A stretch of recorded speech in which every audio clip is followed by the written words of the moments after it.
Yeah.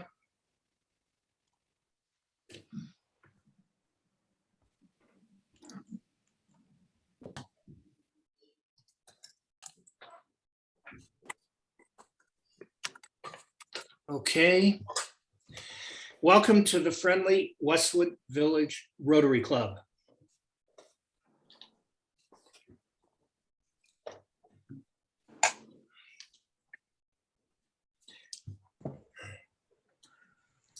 As a reminder, this is our four-way test of the things that we say and should do. Is it the truth? Is it fair to all concerned? Will it build goodwill and better friendship? Will it be beneficial to all concerned? And as a tax accountant, and in my career, I had so many audits, I cannot count them all. This would help me get through, because when you have to respond to the government, is it fair to all concerned? That was an interesting question I had to pose to myself at times. Okay, next. Phil Gabriel, are you with us? He's not with us? I can cover for him. Okay, Steve, please do. This is Jim. Oh, Jim, thank you. Okay, hand over our heart. Follow me. I pledge allegiance To the to the flag flag of the United States of America and to the republic for which it stands, one nation, under God, indivisible, with liberty and justice for all.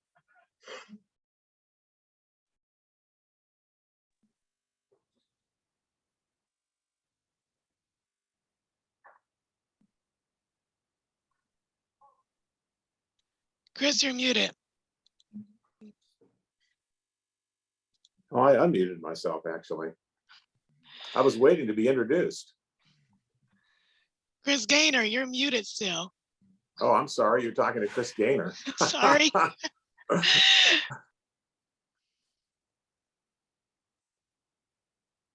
Well, still muted. Camille. Now, Chris? yes, sir. All right, I think I was muted. I think you were. The thought for the day from past President Chris Bradford. Yes, sir. Thought Please. for the day. Saint Teresa of Calcutta, I'm sure most of you have heard of. And if you haven't heard of her, you probably heard of Mother Teresa. Mother Teresa was born in Macedonia of Albanian descent, and in 1947 dedicated her life to serving the poorest of the poor in the slums of Calcutta. She was canonized in 2016 by Pope Francis. This quote by her is, in a nutshell, sums up her philosophy of life and faith. The fruit of silence is prayer. The fruit of prayer is faith. The fruit of faith is love. The fruit of love is service. And the fruit of service is peace. Mother Teresa. Thank you. All right, we attempted to have a song last week, and I'm hopeful that we'll be able to play it this week.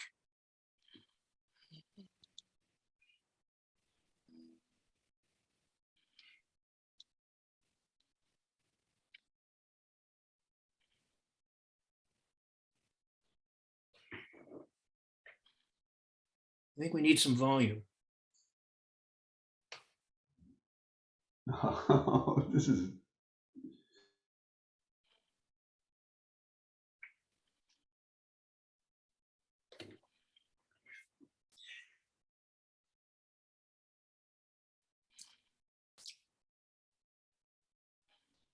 Daya, how we doing? No All right, sound, Chris. I don't have any volume. Can't hear a thing.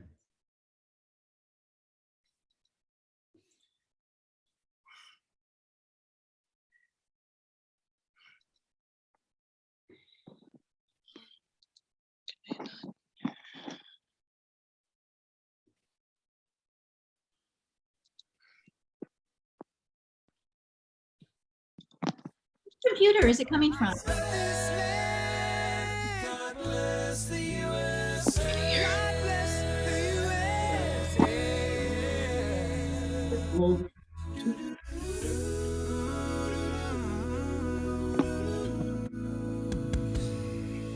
From the lakes of Minnesota to the hills of Tennessee, across the plains of Texas, oh, from sea to shining sea, from Detroit down to Houston, and New York to LA, where there's pride in every American heart, and it's time we stand and say,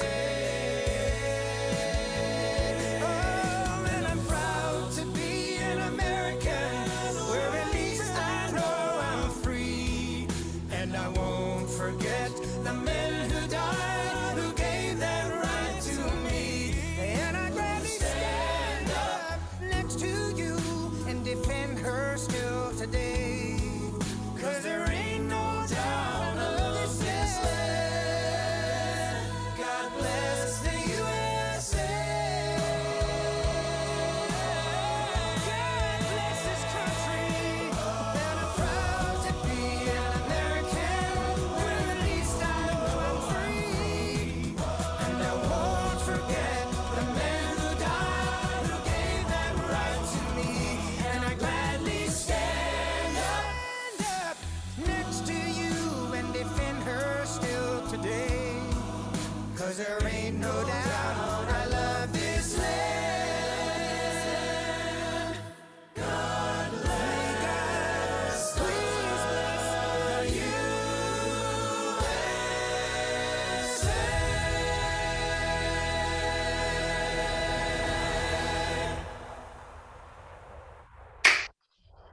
I'm glad that we all had an opportunity to hear that. Okay.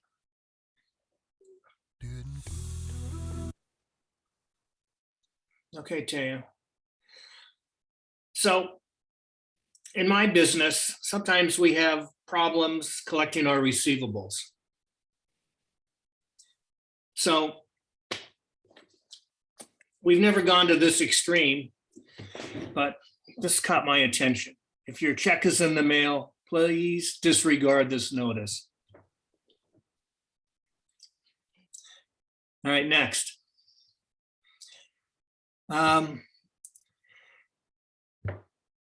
There's someone that's asking the CPA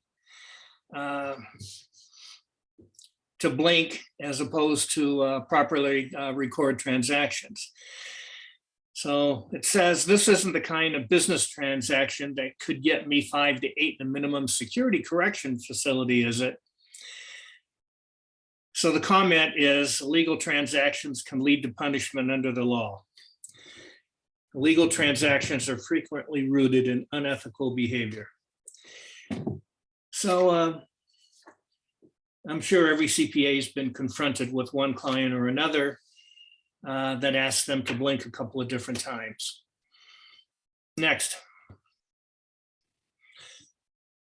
Okay. Do we have any guests or any visiting Rotarians at this time?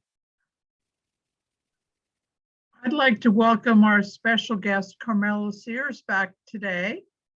This is Carmela's 3rd or 4th meeting. It's lovely to have you. Welcome, Carmela. Okay.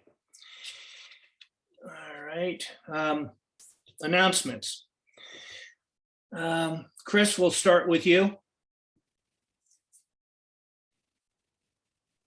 Okay, thank you, President Chris. I wanted to announce to everybody that our scholar candidate, Stephanie Corrigan, who you met a few months, about a month, maybe 2 months ago now, when we met at the YMCA, was selected by the Rotary Foundation as the Rotary Scholar for District 5280 for the 2022 to 2023 academic year.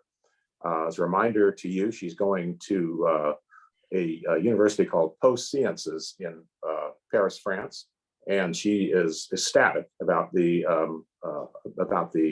nomination by the appointment by the Rotary Foundation. And so it marks another scholar that the Westwood Village Rotary Club, 2 in a row now, 2 years in a row, have sent to the district who have gotten selected. Me being the chair of the district scholarship committee has nothing to do with that, by the way. So next time we see her, I hope you'll give her congratulations. And that's all I got. Will she be coming to any of our meetings in the future? Well, if she can come to one before she departs for France, she will. I will try to get her to do that. If not, we'll see her when she returns from her studies in France next year. And what is the length of the term she'll be gone for? 1 year. Okay. But we will have, I'm trying to get the current scholar who's just finishing up, Alyssa Scharf, who you may remember her. She was studying at the London School of Economics. She's finished up her scholarship year, and I've asked her to come back to the club and report to us and to tell us what she did during her year and to give us a presentation. And so I'm trying to get that scheduled, and I will be in touch with you guys to let you know. Okay. All right. Thank you. Next announcement that I have pertains to Bill Goodwin. He passed away several weeks ago. And I've known Bill and Judy ever since I joined Rotary in 1984. Bill was a past district governor. He was the heart and soul of Rotary. There couldn't have been a better representative. He was responsible for all of our past presidents' meetings, and his funeral is going to be on September 15th. And Rose and I plan to attend. So I will not be able to run the meeting on September 15th. So I will have someone sit in for me. And if anyone else is interested in attending his funeral, it's in San Antonio. I'll be more than happy to share the details and alert Judy that there may be some others from Rotary attending. Okay. Next.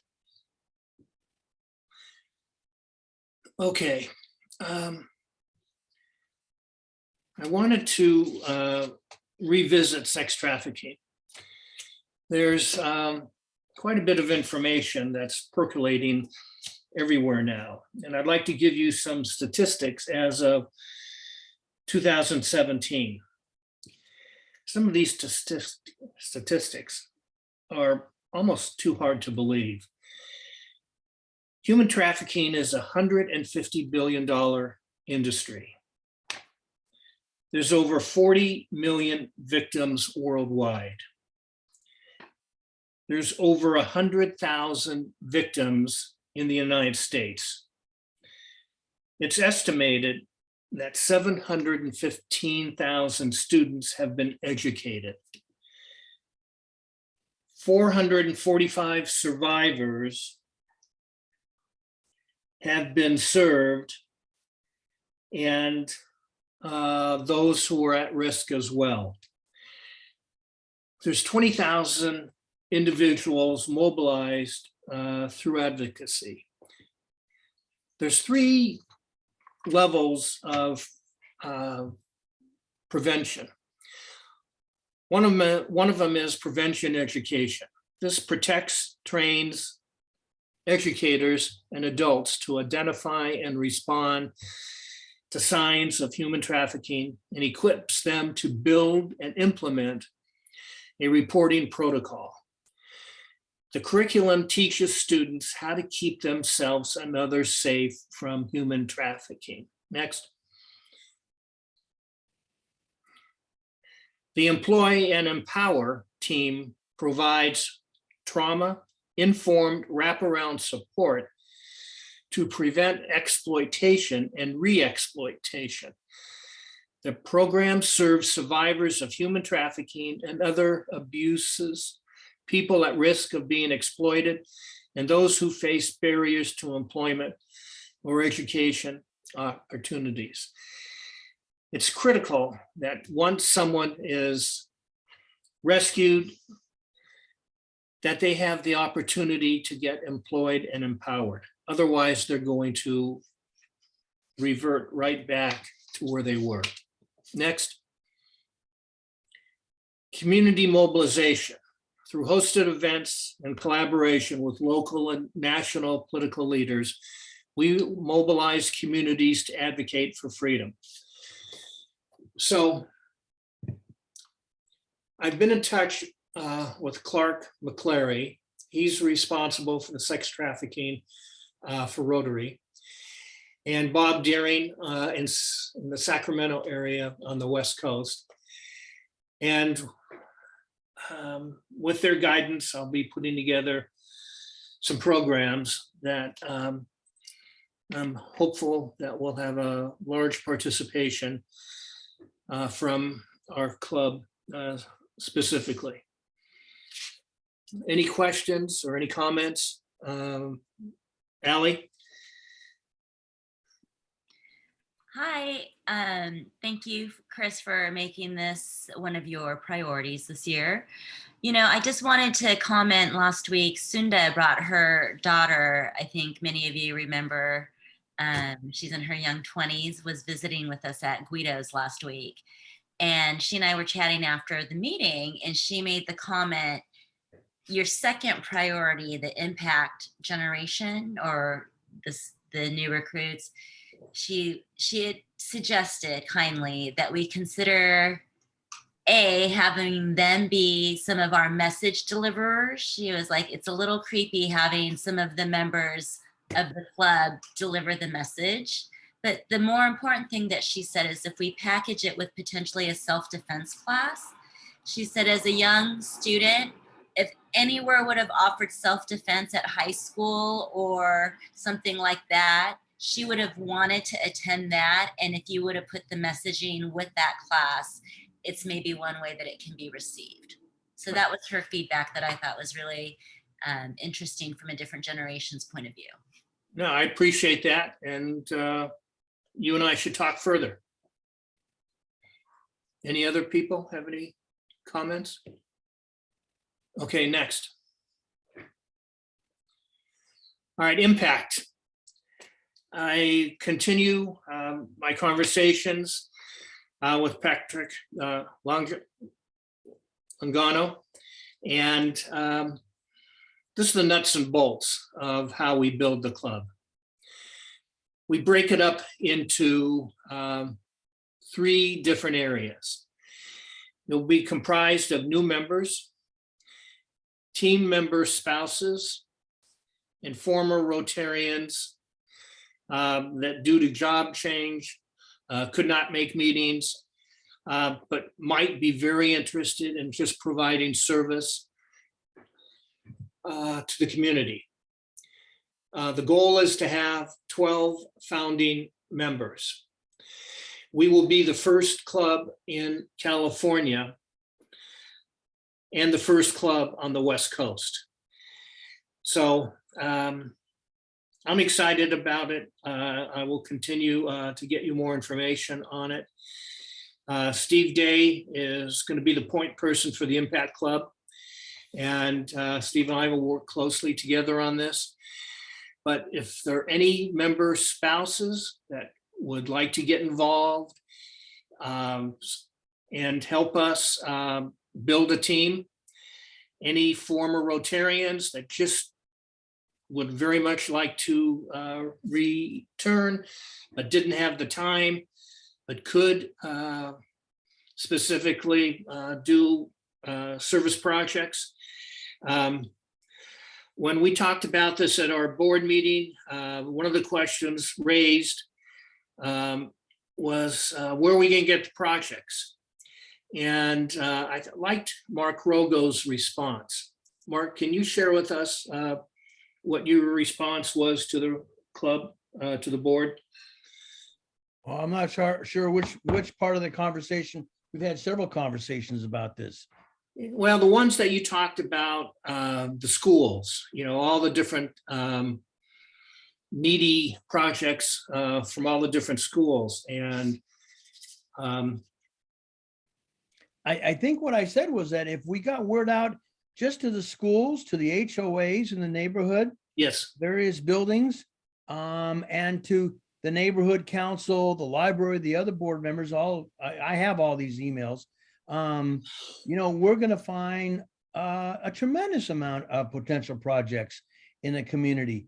And particularly with the schools, the PTA and the mommies, they're ripe for something like this to support their schools. And so I don't see finding the projects to be any kind of a problem at all.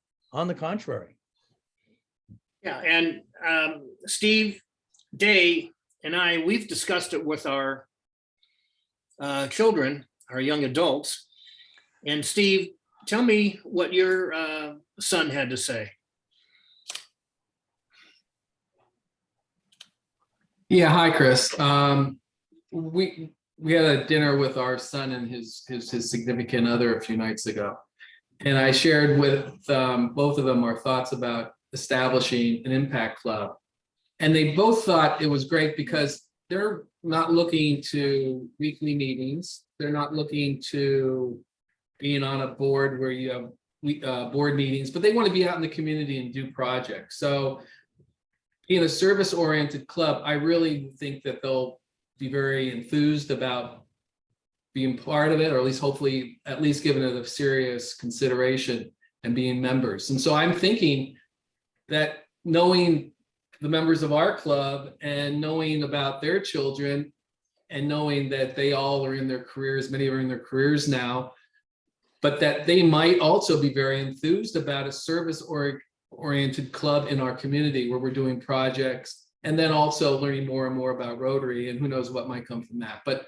most importantly, getting them included into what Rotary does, focusing on service and not necessarily on, well, I can't make the meetings, or I'm not physically close enough to Westwood to make it over there. So anyway, I just think that's a great source. Is family, a great source of new members would be family members as well. Good, thank you. And my son felt the same way, even though he is a member of the Santa Monica Rotary Club. It's difficult for him to make those meetings on a weekly basis. So when he heard the details of an impact club, he wanted to know more about it. And he felt a lot of people his age, in his 30s, would be most interested in participating. Any questions or comments from any other members? Chris, I've got a suggestion. Please. Somebody could put together a description of what the Impact Club is about. Okay, I mean, just what they're trying to do and what working on the service projects, etc. And then we could incorporate that into a letter to go out. For instance, my wife's part of the homeowners association. Mhm.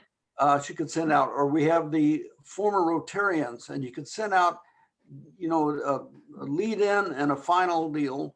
But if you have the essence of what the Impact Club is about, then everybody could use that as an introduction to the organization they're making a contact with.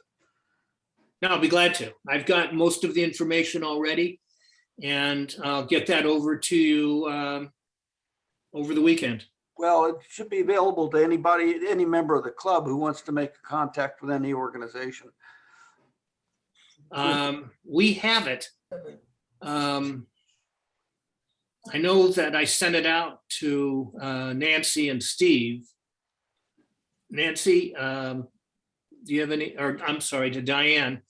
Diane, do you have any thoughts how we can get that out to every member? Ron, can we put it up on the website somewhere that people can access and maybe download it if they need it?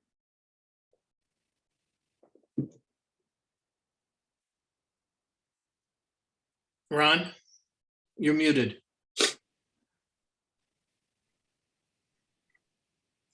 Yeah, I can put anything up on the internet that needs to be seen by all, for sure. Okay. All right, we can do that. Phil, Chris, you did share with Diane and me that bullet that 3 or 4 pager with Yes. bullets about what it is and then with responses. I think that's excellent, but I think it needs to be polished up a little bit and more focused as to Westwood Village, make sure our name is prominently displayed in there. But I think that's a great tool that you've already started working on, or maybe that was Patrick's tool that he forwarded on to us. But Yeah, it does that provide was. a lot of information. And this Saturday, Chris won't be able to make a district meeting out in Glendale, and he's asked me to kind of fill in for him. And I will be sharing with the district a bit about the Impact Club and what we're envisioning for it. So we're real excited about it. I think it's a great opportunity for Rotary and for our club. Yeah, Olivia is extremely enthusiastic about it. And I sent her that 3-page summary of it as well. And she's very pleased to have it. Phil Gabriel. Yeah, I'm just going to say that there's no shortage of volunteers. I know that my book club did Thanksgiving dinner down in Santa Monica with the Salvation Army. And Salvation Army provided the kitchen and the space, for, but we provided the manpower and the money for buy the food. And all I had to do is tell my daughter, hey, I need 6 of your friends to help serve food at Thanksgiving. Boom, I had 12 people ready to go. Same thing with a bowling thing that the Rotary Actors did. And I just told my daughter, hey, I need 6 people to come to the bowling alley and help kids who have learning disabilities or behavioral issues bowl. So there's, and boom, within like 20 minutes, he had 8 people ready to go. So there's young people out there who want to help, want to do things. They just need to be directed into the projects. And there's lots of good projects out there. So anyhow, that's what I have to say. No, thank you. Thank you. Anybody else? All right, now you'll have to indulge me a little accounting humor. I know you're all muted, so I can't hear any groans. So this one, have you heard the one about the fun accountant? Me neither.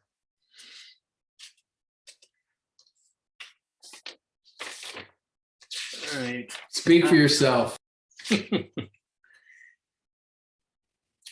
What is the definition of a good tax accountant? Someone who has a loophole named after him. All right, one more, and then we'll turn it over to Sherod.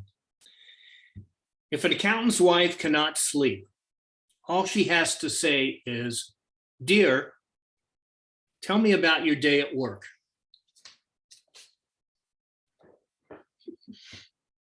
I kind of like that one.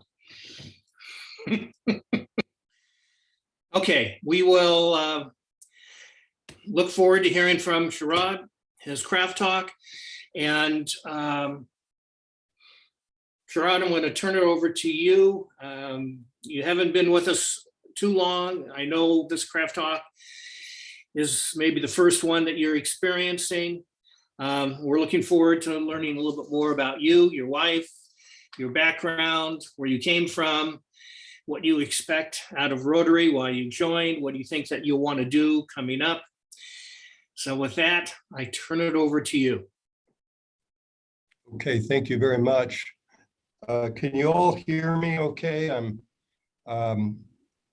getting some signals through my computer here that my internet connection is somewhat unstable. So I'll try and speak slowly and hopefully I won't freeze up here.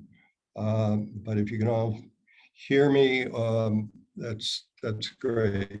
I appreciate the opportunity to tell about myself and how I came to be a part of the Westwood Village Rotary. I think most of you know that I'm pretty close to Rusbeck, and of course, he's got restaurants in Westwood, 3 of them now. And during the pandemic, his Greek restaurant was one of the few places that I was able to get into and get food to go, and actually got to know Ruse, and what a great guy he is. And he said after this pandemic and we start to get back into meetings, perhaps she would like to join the Westwood chapter. And of course, at that time, he knew that I would often go up to the Luskin Center. I love that facility. And, I'm hopeful maybe we'll be able to get back in there at some point, but I understand the realities of the situation. So just by way of background, and again, I was going to do this next week, but I got switched to the day, which is fine. I'm just going to do this on the fly. So if you want to do it interactive, if anybody has questions, feel free to interrupt me, and I'll see if I can answer. So by way of background, I was born in Denver, Colorado. I grew up in a little town across the border from Colorado in Wyoming, called Laramie, Wyoming, which is somewhat famous for being a cowboy town, I suppose. But unlike what most people think of Wyoming, Grand Tetons and Yellowstone and all these things, Laramie and its sister city Cheyenne are down in the southern part of the state, and it really for most of the year is more like the backside of the moon. It's not a particularly aesthetically beautiful place that you might picture Colorado or Wyoming to be. So I was educated there. I went to actually a lab school at the University of Wyoming. So I went to one school from kindergarten all the way through graduating from high school. And right after high school, they told me that I was free to go. So I got in my pickup truck and I drove to California. The great architect, Frank Lloyd Wright, once commented or theorized that he thought the United States was sloped a little bit to the southwest, and everything that was loose rolled to California. And I guess I have to include myself in that. That was 52 years ago. I didn't really have much of a plan for what I was going to do. I'd read about all these people, Andrew Carnegie, even J.P. Morgan. And so I thought, well, I'll just work hard and pull myself up by my bootstraps and become one of these, very wealthy entrepreneurs. So my first job was in a car wash out here. And after a little more, almost 2 years of that, I decided I maybe better have a backup plan. This wasn't working quite like I'd hoped. So I decided I was going to get an education, and I attended one of the community colleges. And of course, at that time, the Vietnam War was going on. And so I was almost certain, or at least there was a very definite possibility of being drafted. And so my plans were kind of put on hold until that situation got cleared up. So I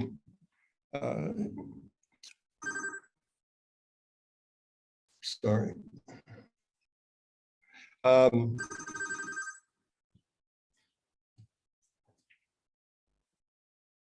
Sorry, let me mute this. A lot of you probably get these calls also. Okay. So anyway, I went to a junior college, West LA Junior College for 2 years, and then I got into UCLA. And again, my family, who were back in Wyoming, my father was a professor at the University of Wyoming there. I have 2 sisters, so the 3 kids, there wasn't a large budget for education. So my first job in Century City was actually working as a security guard, not too far from where I'm sitting right now. And that was actually quite a good job because there wasn't a lot of crime going on in the lobby of the office buildings over here, we found out it was crime was going on upstairs. And sometime I can tell the story about how the FBI showed up and took some of the participants away that were at a small investment firm upstairs. So not really knowing what I was going to do, like a lot of people, I said, well, I'll go to law school. That'll, I'll have something I can do.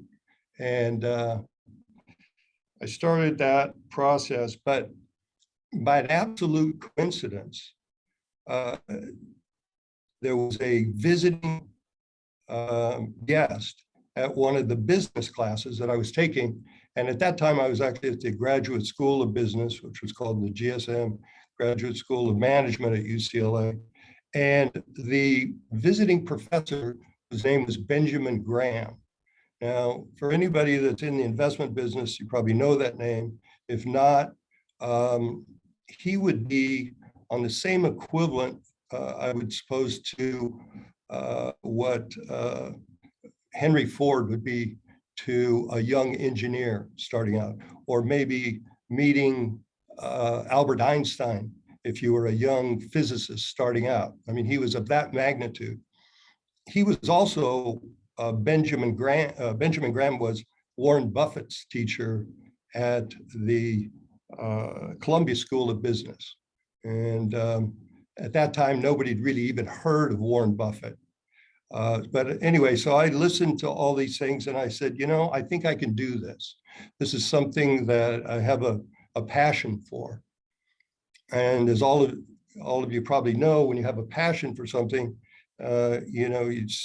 it's not like you have to get up every day and struggle to get to work. You find something you love doing, you never have to work a day in your life. And I think I kind of fit into that category. So I've been doing this now for 40 years. I started out originally at Dean Witter, where I got my license and was up in San Francisco. And then I came back and I went to work for a company a lot of you probably remember, also called Bear Stearns. And that was a great run right up until 2007, 2008. When you probably all remember the Great Recession brought about the merger of Bear Stearns into JP Morgan. And that was a transaction that was facilitated by the government because the firm was on the brink of collapse. Obviously, another firm similar at that time, Lehman Brothers, did collapse. So that was a very very tough time for everybody, and particularly for me because I was very close to the center of the financial hurricane, so to speak. But since then, I've continued to work here at JP Morgan, even though it may look like I'm sitting in the office or in the lobby of the office in New York. I'm actually here in Century City on the 37th floor of the North Tower. So this is where I come every day that I can. I'm glad I'm able to come to work. In terms of family life, I met my wife a little over 35 years ago. We got married 5 years later. We were married on my 40th birthday in Steamboat Springs, Colorado. By that time, I'd bought a house and kind of moved back to that part of the world to be with my family who I'd left at 18. So it was somewhat returning to my roots. And that was, I loved those years. We had that house for 14 years and spent a lot of time there. So in terms of passions, skiing is definitely one of them. Did a lot of skiing growing up, and having the house at Steamboat Springs brought about a lot of skiing there. We have one daughter. She's 25 years old. She went to school here in Los Angeles at a private school that some of you may know. It's a French-American school called Le Lycée Français de Los Angeles. And even though we are not French, we just found that it was a very good school and we liked the discipline of it. They wear uniforms and she got a great education and I'm grateful and they are, they're an organization that that we have on the list of contributions to every year still, even though she graduated several years ago. She then went on to attend the University of St. Andrews in Scotland. There's quite a difference in culture going from the French to Scotland, but it's a great school. She got a great education there. 4 years, she got a degree in a Bachelor of Science in neuroscience. And she's now back with us here in our home in Westwood. And she's been studying up at UCLA in order to enter a doctorate degree. She wants to enter a program that would give her a Doctor of Pharmacology degree. And so that she will start the process of applying to those schools in the fall. She's also has an internship right close to the Luskin Center there at the Ronald Reagan Hospital, where she's serving as an intern right on the floor and getting experience just to help dress up her resume. You know, it's a non-paid internship, but she's getting experience of working actually in you know, the medical profession. Another asset that she got from, I consider him an asset, that she got from the University of St. Andrews was a boyfriend. And for those of you that follow British royalty, you probably know that Kate Middleton and William, the future king of England, met at the University of St. Andrews. And so my daughter met a young fellow who was going to medical school. And he's now gone on, he's passed his boards, and he's a licensed MD in the UK. And he's also passed his boards here in the United States. So he would like to come here and practice. He's a cardiothoracic surgeon. But he's got about another 4 or 5 years of internship. And my daughter has 4 years, I guess, of schooling in order to get this Doctor of Pharmacology. So I don't know how that's, but relationships halfway across town are difficult. When they're halfway across the world, they're even more so. But he comes over and spends time with us, and she spends time there. And it shows that it's still a small world, even with the plague and other things that we've endured. I'd also mention that when I started in this business, I knew that the odds of succeeding were not overwhelmingly good. They run about the same as what the SBA says are is the record of success for small businesses. 90% of small businesses fail in this country. And that's been the case for many years. And the statistics in the investment business are similar. So when I started, I thought maybe I better have a backup plan here. And at that time, I started studying at night, and I ultimately took the CPA exam and passed it, and you know, got licensed, but never practiced. So I've only been involved in the investment business for basically my entire career. And that has all occurred in Century City. So for over 40 years now, I've been coming to in and out of Century City.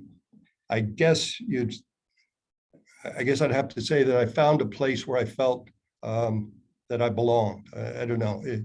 I think human beings may have a sense sometimes where they go somewhere and they say, you know, I really feel like I belong here. I felt the same way at UCLA and Westwood. And obviously, we still live there. And I love the village. I've served in the past on some of the redevelopment organizations there. But this is my first adventure back into working with a bona fide organization that is it seeks to help the community. So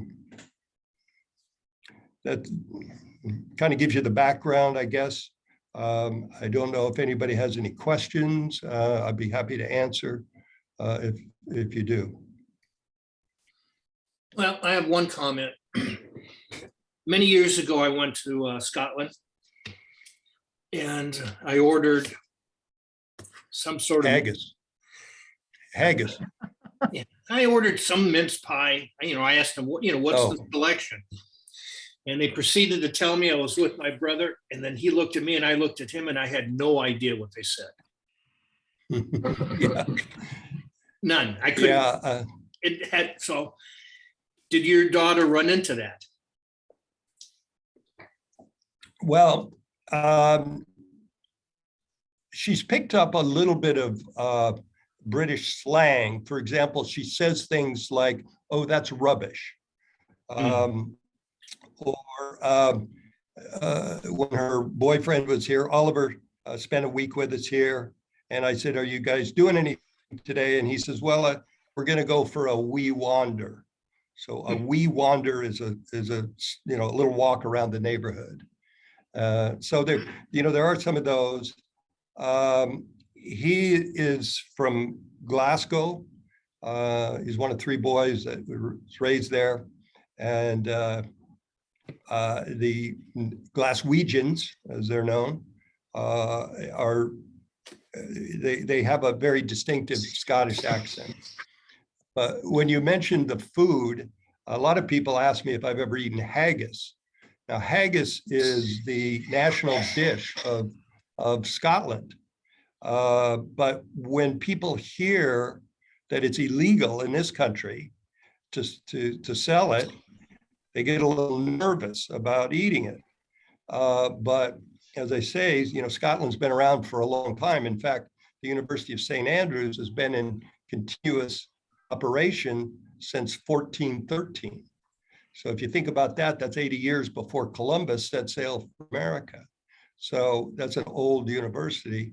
And they were probably eating haggis back then. And so I think that it's safe. I've heard that a lot of the reasons it's illegal in this country is because some of the competitors, like hot dogs and things like that, that also have a myriad of ingredients in them that you might not want to hear about.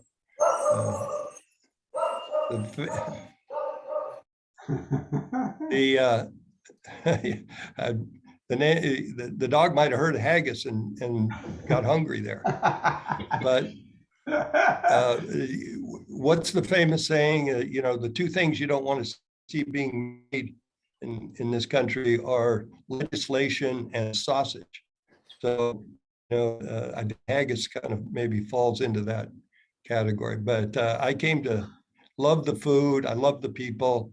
One of my idols is Andrew Carnegie, who, as many of you know, came to this country, couldn't even read and write. He went to the New York Library and taught himself to read and write, and became, at that time, by the time he retired, and actually J.P. Morgan gave him a check for $500 million in the early 1900s to buy Carnegie Steel. Carnegie set about to spend that money to do good. And that's where we get Carnegie libraries all over, Carnegie Mellon University. And Andrew Carnegie famously said, "He who dies rich dies disgraced." So he definitely set about to give his money away. And I think that is something that resonates with all of us that have had some luck in life. And we have this sense of to give back. And I guess the poster boy for me for that would be Andrew Carnegie. But there's certainly many others. We see today lots of the billionaires pledge their fortunes to charity. And I think that's all a great part of capitalism. I have another question. Yeah, I didn't mention anything about your wife. Tell us what she does. Oh, okay. Yeah, so we met through a mutual friend. And she works in the same business. She actually works for Charles Schwab and Company, but she's not client facing. She was at one time, so to a certain degree, we were actually competitors, but not really. She ran the Westwood office of Charles Schwab when it was there on the corner of Wilshire and Veteran. Some of you may remember that office. And so she actually ran that office for a number of years, right at the time our daughter was born. So that would be 25 years ago. But then she migrated into the back office, into what we call compliance or oversight. And now she works from home and ties up a lot of internet bandwidth. And with my daughter taking classes up at UCLA, a lot of it online, thank God I'm able to come in here and have a fairly stable internet connection and be able to work from this office and do what I love doing, which is working with clients to help them invest their money. And I also work to, obviously part of it is investing my own portfolio.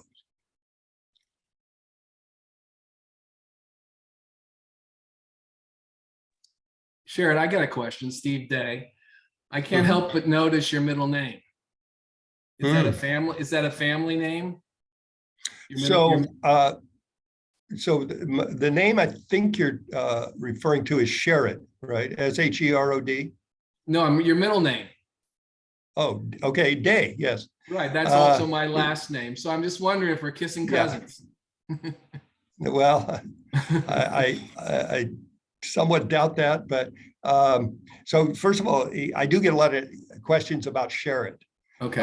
I'm actually the only Sherod that I've ever met. I understand that there's a senator, Sherrod Brown, but he spells his name with two R's, Sherrod.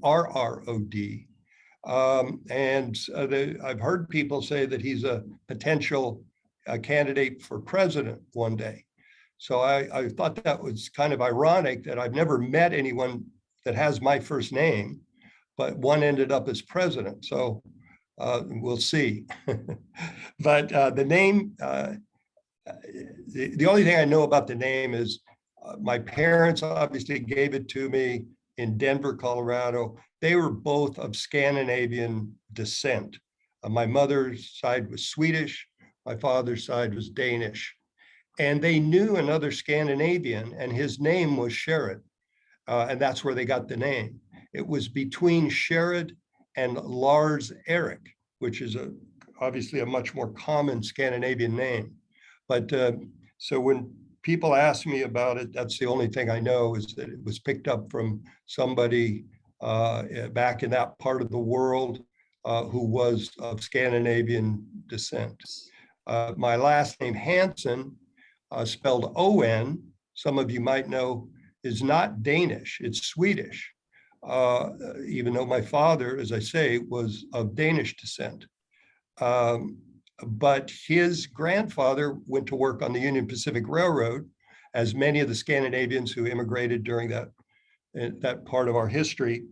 And he didn't, like many immigrants, didn't speak, read, write English all that well. So the Union Pacific gave him his first paycheck as O-N, Hanson, because most of the workers were Swedish.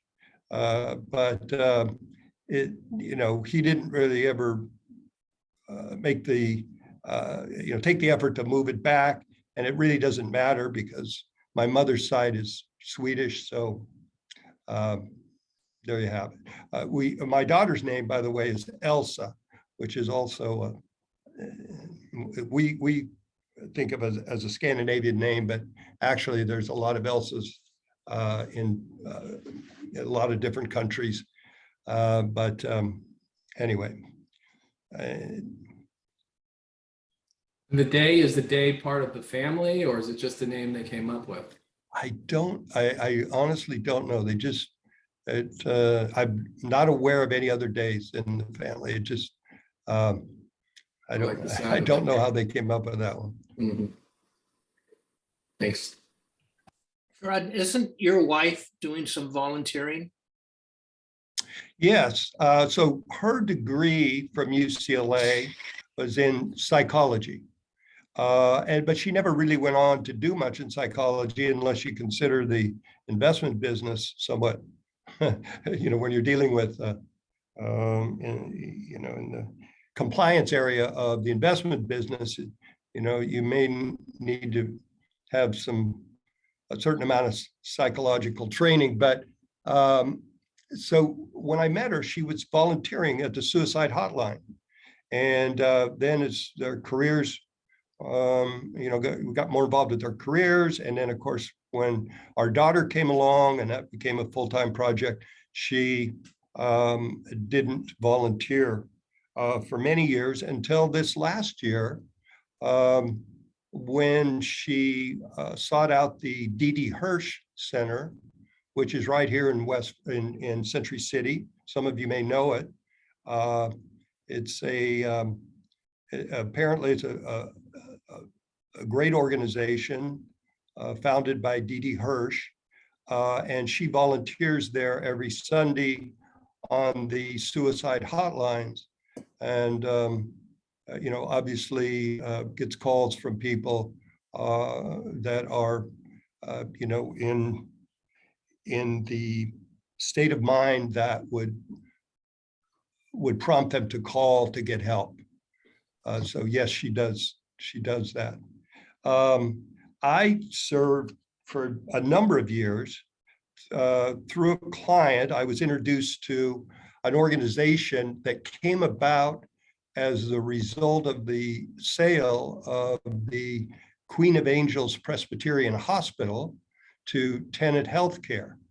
And the proceeds of that sale went into a 501c3 and was therefore a charity designated to help with the medical needs of the poor, of underprivileged in a certain vicinity of the old hospital.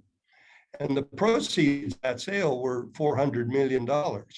So it was a substantial organization that did an awful lot of good work. And I learned a lot about charitable work through that. I served for, I think, 9 years, both on the investment committee, and I also served on the charitable board.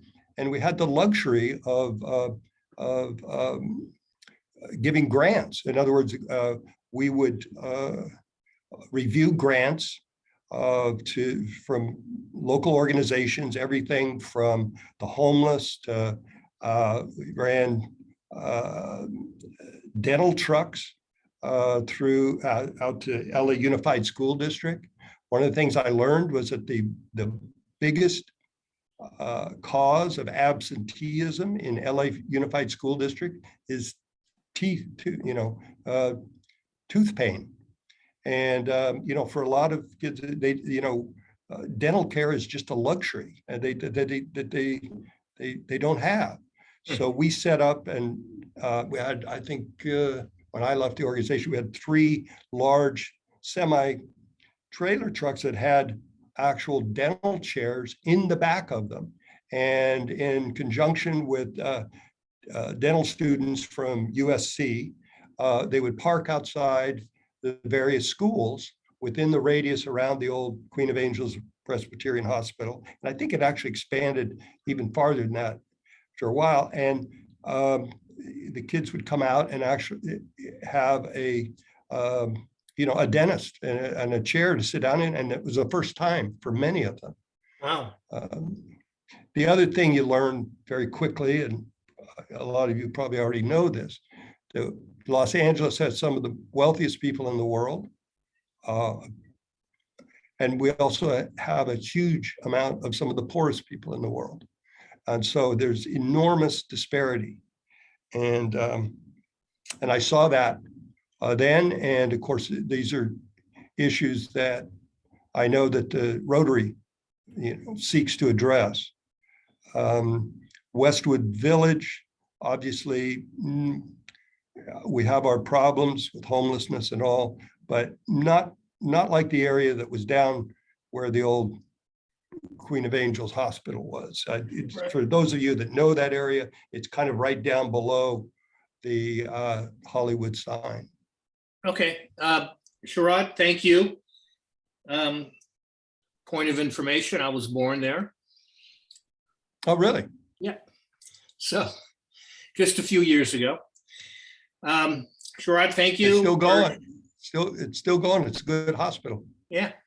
Thank you for sharing your history.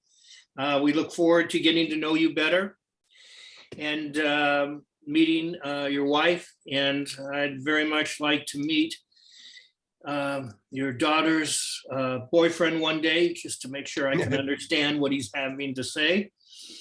Yes. That Scottish accent is something to behold.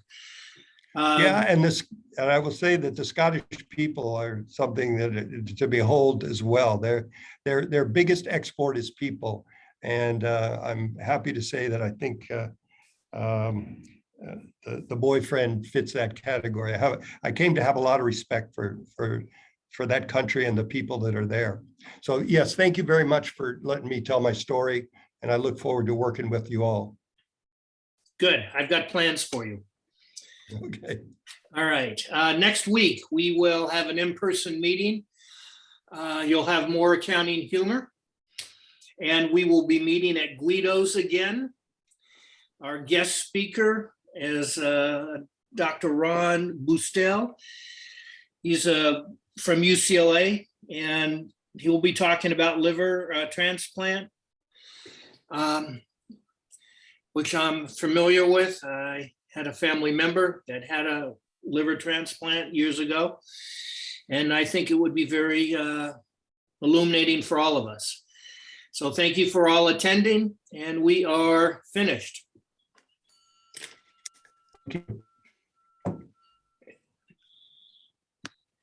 Thank you, Taya.